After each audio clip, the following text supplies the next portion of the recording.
सामवेद से संबंधित छंदोक उपनिषद के पहले अध्याय के 7वें खंड में आध्यात्मिक उपासना की व्याख्या की गई है।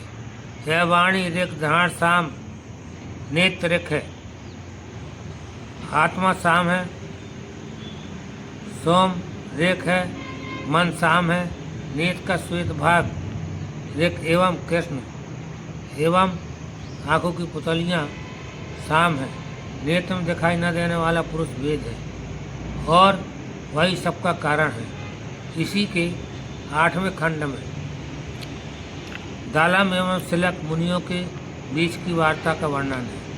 ऋषि सीलवान के पुत्र सिलक, चिक्तायन पुत्र दालब एवं जीवल पुत्र प्रवाहण, ये तीनों ऋषि उद्गीत गान में कुशल थे।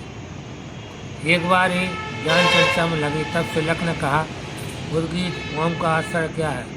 दालम ने कहा स्वर। सिलक बोले, स्वर का आश्रय क्या है? दालम बोला प्राण। और सिलक ने पूछा कि प्राण का आधार क्या है? दालम बोले अन्न। सिलक, अन्न का आश्रय कहाँ है? दालम बोले जल में, जिसके बिना अन्नोत्पत्ति संभव नहीं है।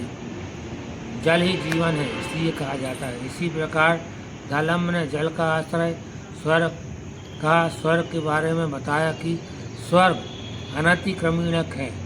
इस शाम की स्थिति स्वर्ग से मानते हैं और स्वर्ण जो है स्वर्ग भाव से उसकी उपासना करते हैं। अब दाम ने पूछा, इस लोक का आश्रय कौन है?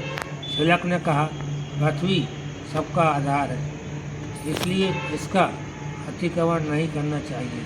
पृथ्वी की स्तुति की जाती है, साथ ही पृथ्वी का आधार जो है वह सब कुछ पृथ्वी ही है। इस तरह सिलक और ऋषियों के मध्य वार्ता दी गई है।